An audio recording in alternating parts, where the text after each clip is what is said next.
তুলি গার্মেন্টসে চাকরি করে। প্রতিদিন বাসায় ফিরে রাত ৮টার সময়। আজ কাজের চাপ বেশি থাকায় বাসায় ফিরতে বেজে গেল রাত ১১টা। রাস্তার ধারে হাঁটছে আর মনে মনে ভয় পাচ্ছে। ভয় পেলেও কিছু করার নেই, তাকে যে বাসায় যেতে হবে। এইদিকে এলাকার বকাটে ছেলে রমজান প্রতিদিনের মতো রাস্তার পাশে দাঁড়িয়ে রইল, কারণ এই রাস্তা দিয়ে অনেক মেয়ে যায়। মেয়েদের গায়ে হাত দেয়া তার পেশা। তুলি সামনে আসতেই পথ আটকালো আর বলল, এত রাতে কোথায় যাচ্ছ সুন্দরী? তুলি বলল, বাইরে যাবে কেন সুন্দরী? আমি তো আছি, তোমার উপর আমার হক বেশি, আমি এই এলাকার ছেলে। তুলি চলে যেতে চাই, করো আমার সাথে গেলে তার চেয়ে ডাবল টাকা দেব। তুমি একটু মজা নিবা, আমি একটু মজা নিব, ব্যাস। তুলি খুব ভয় হচ্ছিল। রমজান মোমিন সাহেবের উপস্থিতি টের পেয়ে পালিয়ে গেল। তুলি কান্না করতে লাগলো। মোমিন সাহেব সামনে আসলেন, দেখলো একটা মেয়ে রাস্তায় কান্না করছে। চেয়ারম্যান সাহেব জিজ্ঞেস করলো, এই মেয়ে, কে তুমি? তুলি বলল, চাচা, আমি জাকিরের মেয়ে। চেয়ারম্যান সাহেব বলল, তুমি এত রাতে এইখানে কি করছো? চাচা, আমার কিছু কথা আছে আপনার সাথে। এমন সময় রমজান আবার দৌড়ে আসলো, এসে বলল, আসসালামু আলাইকুম চেয়ারম্যান সাহেব। রমজান চেয়ারম্যানের বিশ্বস্ত লোক। চেয়ারম্যান সাহেব বলল, ওয়ালাইকুম সালাম। তুমি কোথায় যাচ্ছ এত রাতে? রমজান চেয়ারম্যান সাহেবকে কানে কানে কি একটা বলল। অমনি চেয়ারম্যান বলল, রমজান, এই বেয়াদব মহিলাকে নিয়ে আসো আমার বৈঠকখানায়। রমজান তুলির হাত ধরে টানতে টানতে নিয়ে গেল। এদিকে চেয়ারম্যান সাহেবের বৈঠকখানায় বসা ছিল মহল্লার হুজুর। চেয়ারম্যান ও রমজান তুলিকে নিয়ে আসলো। বৈঠকখানায় হুজুরকে বসা দেখে চেয়ারম্যান বলল, আসসালামু আলাইকুম। হুজুর উত্তর দিল, ওয়ালাইকুম সালাম। চেয়ারম্যান বলল, হুজুর, আপনি কেন আসলেন? আমি তো এসেছি আপনার কাছে, আমার একটি সার্টিফিকেট লাগবে। হুজুর বলল, এই মহিলাটিকে? রমজান বলল, নষ্টা মেয়ে, রাস্তার পাশে নষ্টামি করছিল। চেয়ারম্যান সাহেব ধরে নিয়ে আসলো। এবার তুলি বলল, অনেক বলেছেন চেয়ারম্যান সাহেব, আমি মনে করেছিলাম ন্যায় বিচার করবেন, এখন দেখলাম আপনার স্বভাব এই রমজানের চেয়ে কম নয়। হুজুর বলল, থামুন। চেয়ারম্যান বলল, হুজুর, বিচারটা আপনি করে দেন। হুজুর বলল, ঘটনাটা খুলে বলুন। চেয়ারম্যান বলল, আমি বলি, আপনি এলাকার সম্মানিত লোক।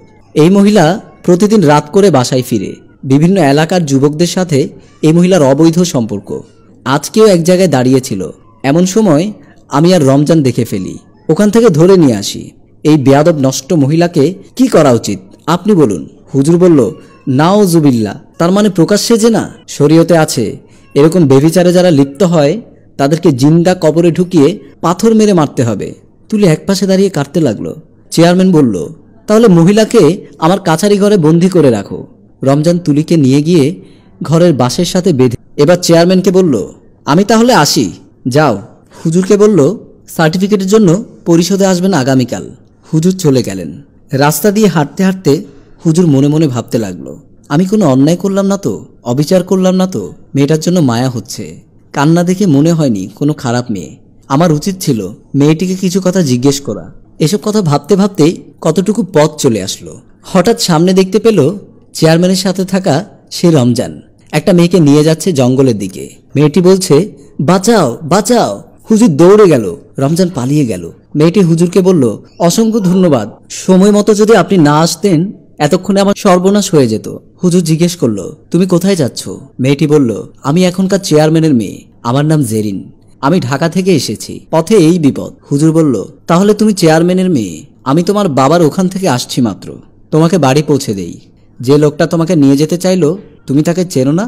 আমি তাকে চিনি। জেরিন বলল, তাহলে আমাকে বলুন, আমি বাবাকে বলে তাকে উচিত শিক্ষা দেব। হুজুর বলল, এটা তোমার বাবার বিশ্বস্ত লোক, এদেরকে দিয়ে তোমার বাবা সব অপকর্ম করায়, আর এর নাম রমজান। জেরিন বলল, বুঝেছি, এখানে বেশিক্ষণ দাঁড়িয়ে থাকা ঠিক হবে না, চলেন। এবার জেরিন হুজুরকে সহ চেয়ারম্যানের বাড়িতে আসলো। জেরিন ডাক দিল, বাবা কোথায় তুমি? মোমিন সাহেব দৌড়ে আসলেন, বললেন, কি হলো তোর, কিছু না বলে বাড়িতে আসলি? জেরিন বলল, আমি মনে করেছি তোমাদের একটা সারপ্রাইজ দেব।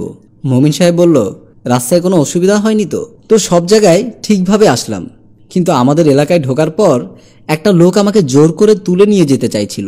চেয়ারম্যান রাগান্বিত হয়ে গেলেন। কি বলো, কার এত বড় সাহস? লোকটাকে নাকি হুজুর চেনে। হুজুর বলল, কিছুক্ষণ আগে রমজান নামে যে লোকটা আপনার সাথে ছিল ওই লোকটাই আপনার মেয়ে জেরিনের সর্বনাশ করতে চাইছিল। হুজুর বলল, চেয়ারম্যান সাহেব, বেয়াদবি না নিলে আমি একটা কথা বলতে চাই। চেয়ারম্যান বলল, বলুন হুজুর। হুজুর বলল, যে মেয়েটাকে আমরা বেঁধে রেখেছি আমার মনে হয় আমাদের কোনো ভুল হচ্ছে, মেয়েটা থেকে কিছু জিজ্ঞাসা করা উচিত ছিল। জেরিনকে চেয়ারম্যান বলল, জেরিন তুমি ভেতরে যাও। হুজুর আপনি ঠিকই বলেছেন, রমজানের ব্যবস্থা পরে করছি, আগে চলেন মেয়েটার ওখানে। মেয়েটা গাছের সাথে বাঁধা অবস্থায় কাঁদছে। এদিকে তুলির বাড়িতে এসে দেখল বাহিরে একা একা বসে রইল তুলির মৃত্যু পথযাত্রী অসুস্থ স্বামী। দৈনিক ৩০০ টাকার ওষুধ লাগে স্বামীর জন্য, অন্ধ, চোখে দেখে না। মানুষের নড়াচড়া দেখে অসুস্থ স্বামী ইদ্রিস বলল, তুলি তুমি এসেছো? তুমি না বলেছো আজকে আমাকে ডাক্তারের কাছে নিয়ে যাবে, ৫টার সময় গার্মেন্টস থেকে আসবে? চেয়ারম্যান সাহেব জিজ্ঞেস করলো, উনি কে? তুলি বলল, চেয়ারম্যান সাহেব এটা আমার স্বামী, আমি পাশের গ্রামে জাকিরের মেয়ে, আমরা দুজনকে ভালোবেসে বিয়ে করেছিলাম। হঠাৎ একটা অ্যাক্সিডেন্টে আমার স্বামী দুটি চোখ অন্ধ হয়ে যায়, শরীর অসর হয়ে যায়। আমি এই অবস্থায় কোথায় যাব? ভিক্ষা করতে চাইলাম, কিন্তু আমার এই শরীর নিয়ে ভিক্ষা করতে গেলে অনেকে লালসার শিকার হচ্ছি, তাই আমি বেছে নিলাম গার্মেন্টসের চাকরি। চেয়ারম্যান বলল, তাহলে এত রাতে ওখানে কি করছিলে? তুলি বলল, আজকে গার্মেন্টসে ওভারটাইম ছিল, তাই ৫টার জায়গায় রাত 10টায় ছুটি দিল। আমার হাতে একটাও টাকা ছিল না গাড়ি ভাড়া দেব। আমি হেঁটে হেঁটে আসছিলাম, হঠাৎ বানিয়াপুকুর এলাকায় আসলে আপনার পোষা কুত্তা রমজান আমাকে কুপ্রস্তাব দিয়েছিল, আমার হাত ধরাধরি করছিল। এমন সময় আপনার আসার উপস্থিতি টের পেয়ে রমজান চলে গেল। আমার পেছন দিক দিয়ে দৌড়ে এসে আমার নামে আজে বাজে বদনাম করছিল, তাতে আপনি আমার উপর রাগান্বিত হয়ে ধরে নিয়ে বেঁধে রেখেছেন। চেয়ারম্যান সাহেব বলল, বুঝতে পেরেছি, আর লজ্জা দিও না মা, রমজানের কঠিন বিচার আমি করব, আর তোমার স্বামীর চিকিৎসার খরচ যা লাগে আমি দেব, তাকে সুস্থ করে তুলব ইনশাআল্লাহ। সম্মানিত ভিউয়ার্স, আমি মঞ্জুর মোর্শেদ। আমাদের সমাজে এমন কিছু কুলাঙ্গার আছে যাদের কাছে আমাদের মা বোন ও এলাকার জনগণ কেউই নিরাপদ নয়। এই গল্পটি সম্পূর্ণ কাল্পনিক, যদি কারো সাথে মিলে যায় কর্তৃপক্ষ দায়ী নয়। আবারও হাজির হব নতুন কোনো গল্প নিয়ে। মিউজিক প্লাস ফেসবুক পেজের সাথেই থাকুন। ধন্যবাদ।